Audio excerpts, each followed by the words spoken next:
Salut, vous avez peut-être déjà observé une personne en train de se toucher, de se masser, frotter le menton. Et dans cette vidéo, nous allons voir les différentes significations de ce genre de comportement. Mais avant toute chose, j'aimerais préciser qu'il est indispensable de toujours prendre en compte le contexte, donc l'environnement dans lequel se déroule une situation, le comportement habituel de la personne et les comportements venant soutenir le comportement observé. Ces trois règles sont fondamentales et super importantes pour ne pas faire de fausses interprétations. Le premier comportement dont nous allons parler, ça va être de venir se toucher tout simplement le menton. Bien souvent, ça va être avec le bout des doigts que l'on peut observer ce comportement.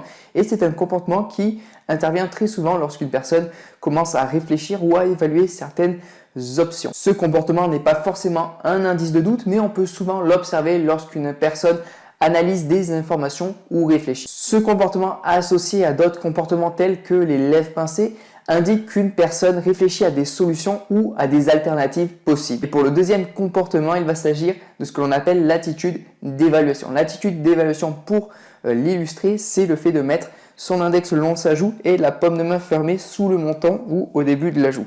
Et c'est un comportement que l'on peut observer chez des personnes qui sont intéressées par ce qu'elles voient ou ce qu'elles entendent. Et lorsque leur intérêt commence à diminuer mais qu'elles ne veulent pas que les personnes en face d'elles le remarquent, la main va commencer à glisser tout doucement sous le menton pour venir maintenir ce dernier.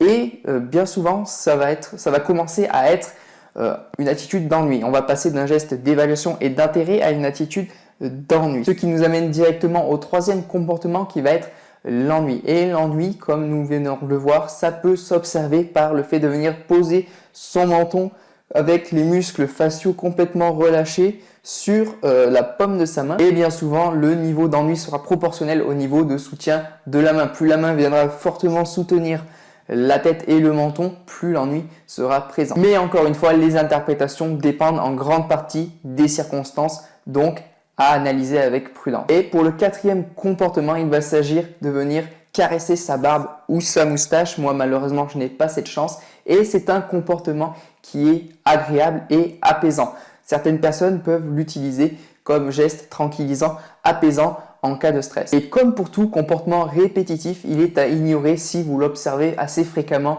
chez une personne. En revanche, lorsque ce comportement apparaît soudain chez une personne qui n'a pas l'habitude d'adopter ce genre de comportement, là c'est que quelque chose est en train de la stresser et de la mettre mal à l'aise. Pour le cinquième comportement, il s'agit de venir faire bouger sa main sur son menton comme ceci. Et ça, c'est un comportement que l'on peut observer chez une personne quand elle est en désaccord avec ce qu'elle voit ou ce qu'elle entend. Il y a des personnes qui se comportent ainsi quand elles sont confrontées à certaines informations et ce comportement intervient très souvent quand une personne ne sera pas d'accord avec vous. Et pour les derniers comportements observables au niveau du menton, il va s'agir des tremblements que l'on peut observer au niveau des muscles du menton.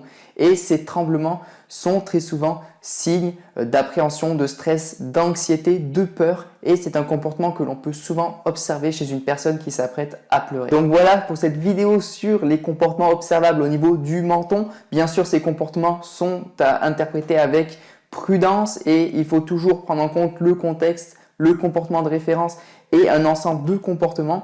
Si l'étude du langage corporel vous intéresse, vous avez dans la description un bonus complètement offert dans lequel je vous explique comment comprendre, interpréter le langage corporel, mais aussi améliorer votre propre langage corporel et détecter le mensonge. Vous pouvez vous abonner à la chaîne YouTube pour ne rater aucune vidéo. Partagez cette vidéo si elle vous a plu. Laissez un pouce bleu, un commentaire si vous avez quelque chose à rajouter. Et moi, je vous dis à la prochaine. Ciao!